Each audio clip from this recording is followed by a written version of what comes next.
So we're at this house today. They've got this very, very old 50 amp spa disconnect. So this isn't being used for a hot tub. It's just used as some basic outdoor receptacles, but you can see how corroded it is. And you can see this outdoor receptacle is already burned. So we're gonna go ahead and replace it with this new exterior load center, and then also gonna connect a couple new exterior rated receptacles and boxes and covers over here on the side of the post. Using my multimeter to make sure there's no power to the receptacles before taking the cover off, and then my TIG tracer to make sure there's no power before disconnecting everything. Okay, so here you can see we've got our two hots coming in to these mounting lugs, neutral back here, and then all this is going to the rest of the box. So you should be able to disconnect the lock rings and pull everything up. You can see the enclosure moving a little bit as I'm working here. The post that this enclosure was mounted on was a little bit loose in the ground. It wasn't too much of a concern given the PVC and flexible pipe coming in. So you can see we do have a ground wire here, but that screw is so corroded I cannot disconnect the lug, so I'm just gonna get in there and cut it.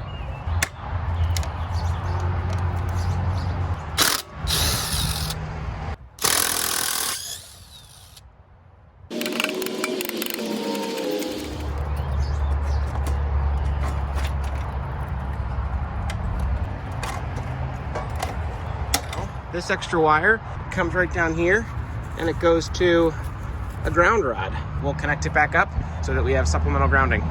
Since the existing conductors all have black sheathing, I color-coded them appropriately using electrical tape. Now, the existing enclosure had 3 pieces of conduit coming in, 2 1 1/4 diameter pieces and 1 1/2-inch piece.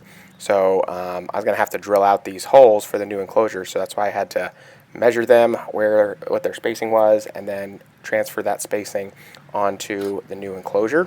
And then once I made those marks, extended them using a square, and then lined up where my drill bits would be, drilled pilot holes, and as you'll see here, then drilled them out using the carbide tipped Klein drill bits that you see over there on the left.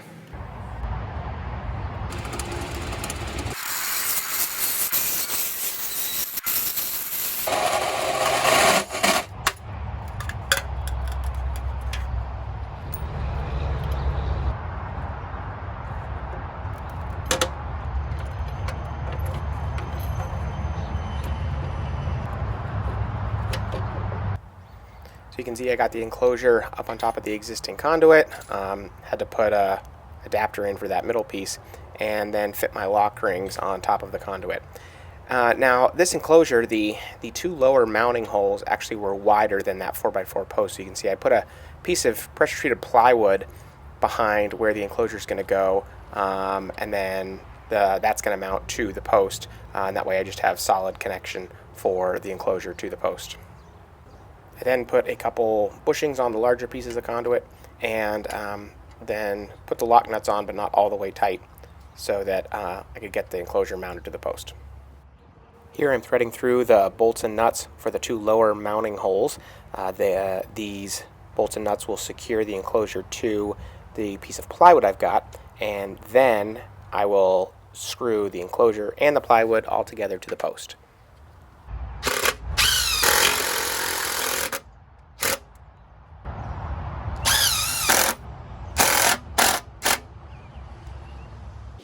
After the enclosure is firmly secured to the post, just tightening up those 2 lower bolts and nuts one final time, and then tightening up the lock rings on the conduit. With the enclosure secured to the post and all the conduit secured to the enclosure, I could begin wiring it up.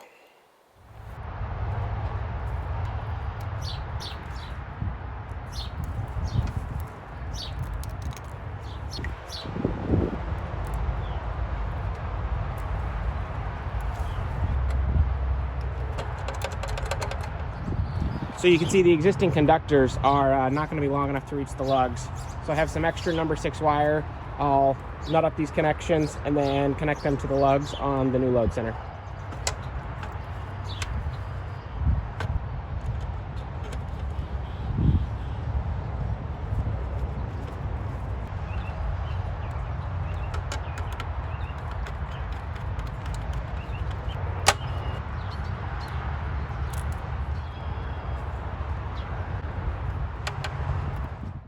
With the internal wiring of the enclosure complete, next was to prepare the conduit and boxes for the exterior receptacles. I'm using liquid-tight, flexible metal conduit that you can see I'm cutting here with my bandsaw, trimming the burrs back, and then you push on one first watertight coupling and then thread in the bushing inside. Want to make sure that's wrench tight, and then you can slip over the connector and then the nut that threads on.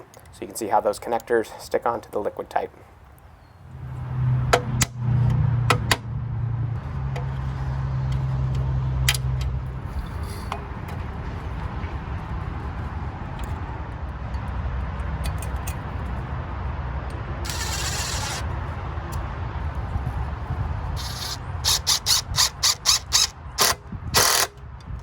Okay, you can see we've got the enclosure mounted to the post, secured well.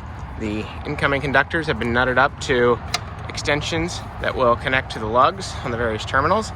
And I've got my receptacle boxes mounted to the post with some liquid tight connected into the boxes here and here. So now we'll just pull all the wires in and connect up the breakers and then put the covers on, wire up the receptacles, and then test everything and make sure we're good.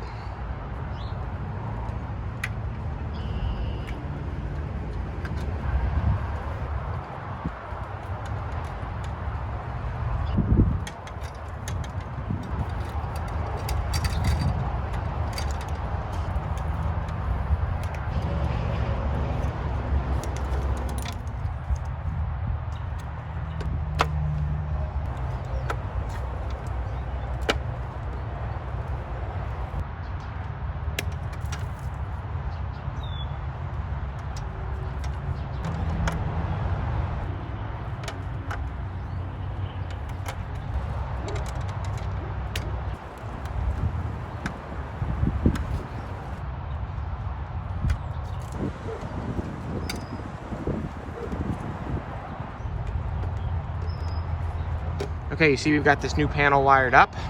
I've got the incoming conductors nutted to the extensions, connected to each of the terminals. All those have been properly torqued. I got my conductors going to the two receptacles going out here, and those are connected to the breakers, torqued down as well. So now I'll put the cover on and then wire up these two receptacles.